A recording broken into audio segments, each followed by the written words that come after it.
So I figure what I'm going to do is maybe turn this into a little bit of a series where I'm going to keep harping on different points in different videos. And this one's going to be the cost averaging. The last video I did had the 7 points, and cost averaging was brought up a few times because this actually is the core. It is the core of how this works. People will you'll look at gold and you'll say, well, gold's it's not keeping up with the the stock market. It's not keeping up with Bitcoin, and it never will, because Bitcoin is on its own damn planet. You couldn't get me to put a dime into that. But anyways, so they'll say that, it's not keeping up with these. Of course it's not. Of course it's not. If you just buy just gold, you're probably just going to do well keeping up with inflation over a certain amount of time. You might do better than that. Don't get me wrong. It's gone up quite a bit since the 90s when I was getting it for 300 and some an ounce. It's gone up in a weird way that I don't like. I don't like $2,000 gold. It makes me nervous as hell. $25 silver. It's gone up a lot since 2000.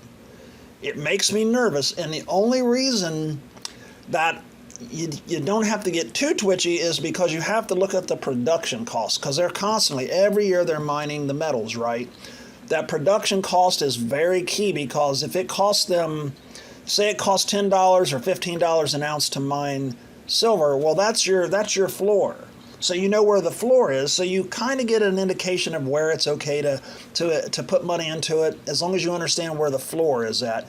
And then you have to look at stuff like, okay, what is it used for? What's the supply and demand looking like? How much do we have stocked up? Are we running out? All those little factors come into play, but look at that production cost first, and then start looking at other stuff like the factors that affect the price and how much we have on hand and all that. And that's not so you can predict anything other. It's just really so you know, okay, say silver is $117 an ounce, and it's $8 to produce. And there's tons and tons and tons that could be on the market that are being held in private hands that people could dump back onto the market. And that flood into the market's going to cause it to just crash. I'm not putting a dime into it. You know what I'm saying? I'm not going to be stupid enough to put money into it. And people have done that. They put it in when it's high, and then people dump all of it back on the market, and then they flood it, and then it drops half, down to half of that, and then they can't figure out what the hell went wrong. I guess maybe just doing this so long, I've kind of understand all that, and this breaks into the cost averaging. Because if you're cost averaging, you're trying to bring down your average per ounce as low as possible. So you don't want $40 or $50 per ounce in a metal that you're going to be selling right now here today for $25. That would be a loss, right? If you end up deciding you want to sell, okay, I want to get out of this game, you don't want to be losing half your money. So the idea is cost averaging, bring your average per ounce down as low as possible, and this takes a long time.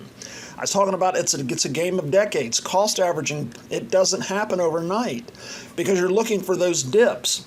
You're looking for silver to just so nobody's buying. The producers flooded the market.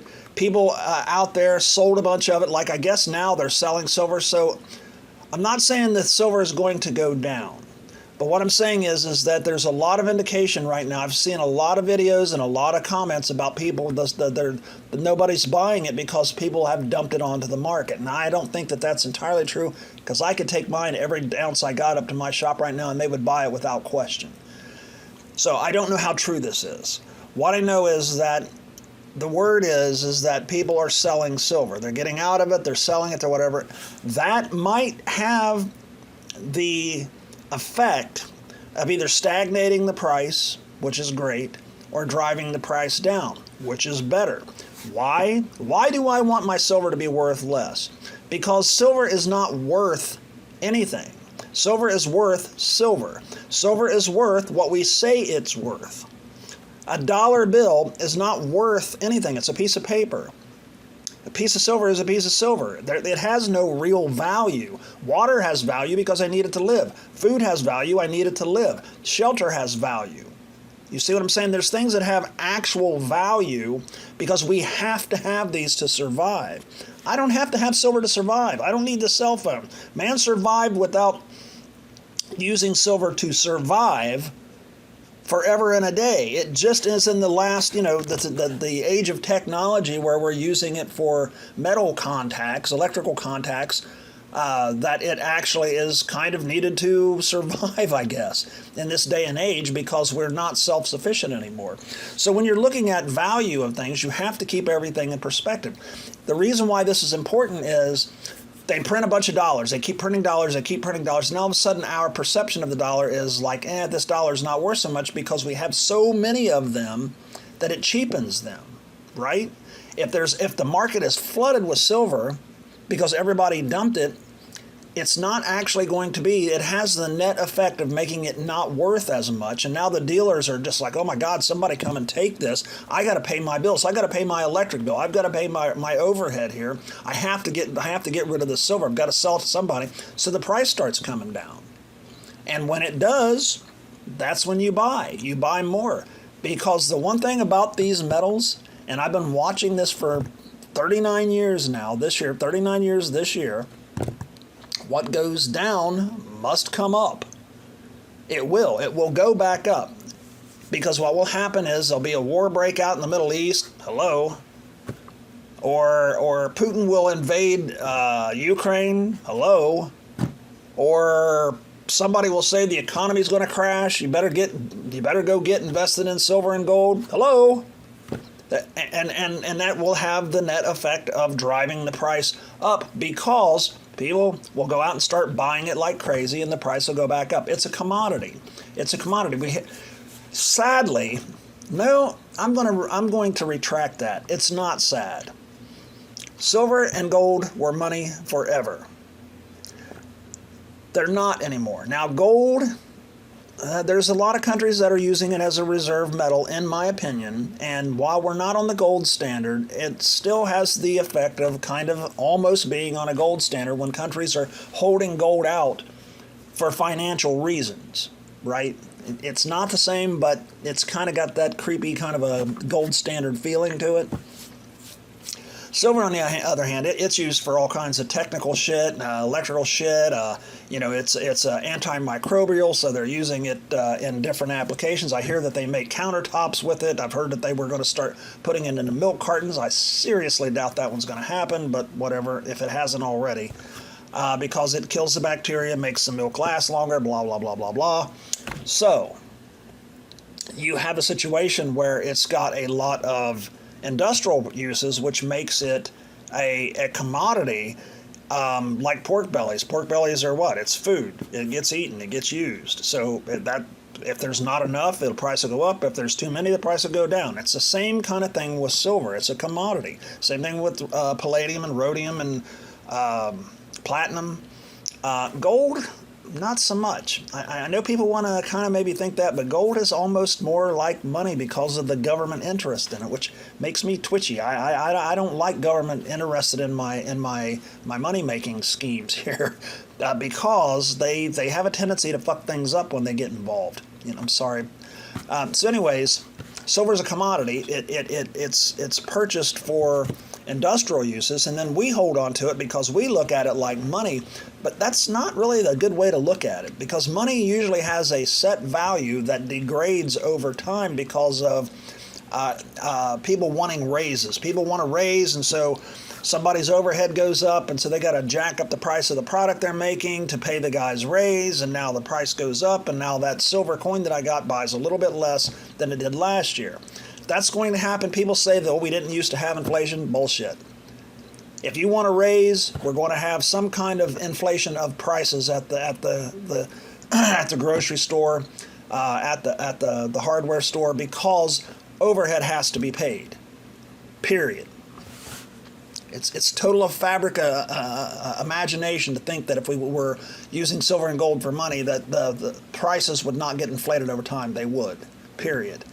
So we look at, people want to look at silver as if it's money, but I don't want to, because if it's money, then it has a set value, like a quarter. Constitutional quarter is 25 cents. It's 90% silver, and that silver has no chance of changing. It's worth 25 cents unless we say we're not going to use that for money anymore. We're going to make this a commodity. Now it has volatility. Now you can do the cost averaging. Now you can buy low when it's on the low end and high when it's on the high end. You can sell or you can trade it off or do whatever you want to do, which is what I do.